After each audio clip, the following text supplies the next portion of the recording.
Hey everyone, Andrew Meet Rich here, and we need to talk about what's happening right now across Europe and beyond because some of these developments are absolutely wild, and they're telling us something much bigger about where we're headed. Germany just made a move that's going to shake things up for hundreds of thousands of people. France is in full meltdown mode, and wait until you hear what escaped in Mississippi. Stay with me. I spent years working inside one of those massive, well-known media organizations, you know the type, where I watched how they'd bend the truth to fit whatever narrative they were pushing that week, and I couldn't stomach it anymore. So I left. Now I'm out here on my own, speaking freely and bringing you what actually matters, not what some corporate overlords think you should hear. And look, if you value this kind of straight talk, do me a favor, hit that like button, smash subscribe, because that's how we keep this independent voice going. And if you really want to support what we're doing here, consider becoming a channel sponsor. It's not about the money, it's about building a community that refuses to swallow the official story without asking questions. All right, let's dive in. So Germany, they're going full throttle on a new piece of legislation that's going to strip unemployment benefits from Ukrainians. Yes, you heard that right. After opening their borders to young Ukrainian men between 18 and 22, Germany is now looking at around 490,000 working-age Ukrainian citizens collecting long-term unemployment benefits, and the government is saying enough is enough. Jürgen, he's a high-ranking deputy from the Christian Democratic Union, Merz's party, came out swinging with this statement: "We are not interested in young Ukrainians spending time in Germany instead of defending their country."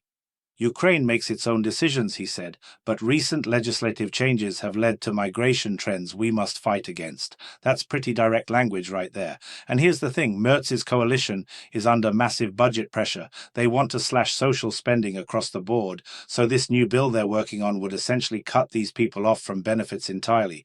Now, not everyone's on board. The Social Democratic Party, they're pushing back. They're part of the coalition too, and they want to wait and see if these arrival numbers stay high before making any drastic moves. So we're watching a split happening in real time. Given how Germany's bureaucracy works, this isn't going to be a fast process. But the intent is crystal clear. They're serious about this, and it doesn't stop there. After the German Chancellor made comments about changes in the urban landscape, his party is now floating the idea of cancelling dual citizenship. The CDU/CSU alliance, that's Merz's crew, they want to speed up the process of stripping citizenship from dual nationals who commit crimes in Germany, and they're questioning whether future naturalizations should even allow people to keep their other citizenship. But here's where it gets interesting, and honestly kind of bizarre. Germany's Federal Minister for Housing, Urban Development and Building, Verena Huberts, she's a social democrat, decided she needed to connect with the people through TikTok, and her approach is, let's call it creative. She posted a video where she's sitting on a bench, clapping for herself, literally applauding herself, and the text on screen says she's congratulating herself for not losing patience while waiting for turbo construction to finally launch. There's another clip where she's walking to the Bundestag with this really unusual gait. You have to see it to believe it. All bouncy and cheerful, trying to radiate positivity to everyone watching. Her message? The best is yet to come. So apparently Germany's housing crisis is going to be solved once they fire up this turbo construction initiative. I mean, you can't make this stuff up. The optics are absolutely something. All right, let's talk about France, because things are getting messy over there.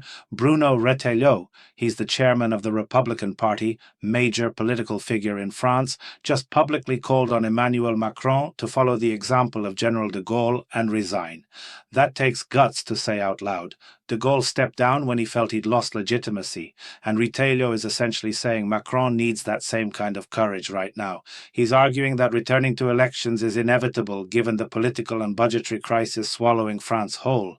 The country's stuck, there's no clear way out of these crises, and Macron, according to his critics, certainly doesn't see one either. But Macron's not budging. He's rejecting all calls to step down, saying the French people elected him and he won't betray them in their time of need. Classic political standoff. And if you thought that was the only drama in the European Union right now, think again. Drop a like if you're still with me, because this next part shows how fractured things are getting at the top levels of EU power. 4 centrist factions in the European Parliament just drafted a letter to Ursula von der Leyen, head of the European Commission, demanding major changes to her 7-year budget plan for the EU. We're talking about the European People's Party, the Socialists and Democrats, the Liberals from Renew Europe, and the Greens. They all came together, and these four groups make up the majority in Parliament, the ones who have to approve this budget proposal. They're not happy with what von der Leyen put out back in July for the 2028 to 2034 budget cycle, and they want a complete rethink. If they can't reach an agreement, these groups are threatening to bring a resolution to the plenary session starting November 12th to reject parts of the budget. So von der Leyen's got a real problem on her hands now. It's not just some fringe opposition, it's the core of Parliament pushing back hard. We'll see if she responds or tries to ignore it, but ignoring a majority coalition is a risky move. Now let's shift gears to the United States, because there's a story making headlines that honestly sounds like it came straight out of a movie. In Mississippi, after a traffic accident, lab monkeys escaped. Yeah, you heard that correctly, lab monkeys on the loose.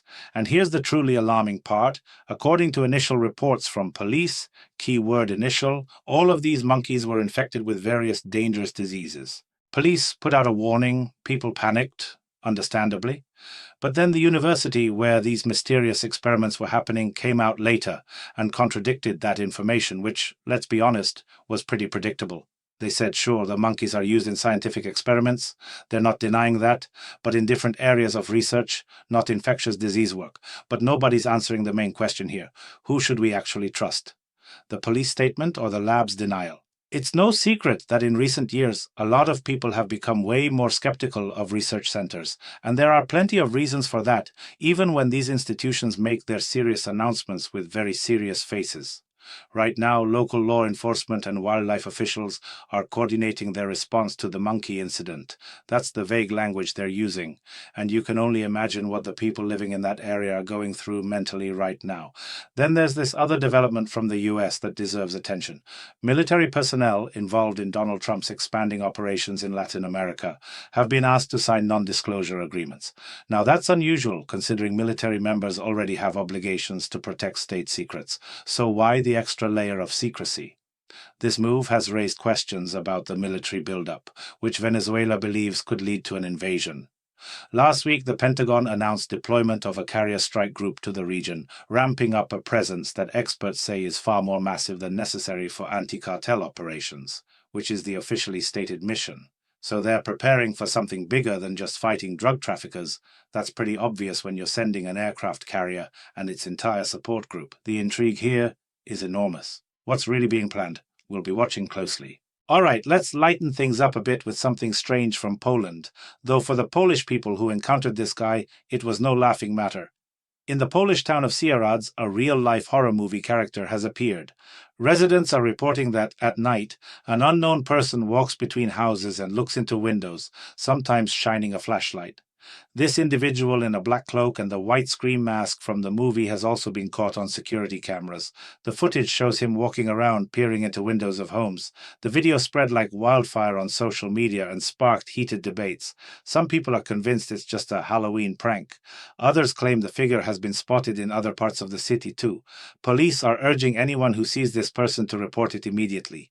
They've already received several complaints from frightened residents. People are genuinely scared. Officers even responded to one call, but couldn't find the mysterious visitor. He vanished.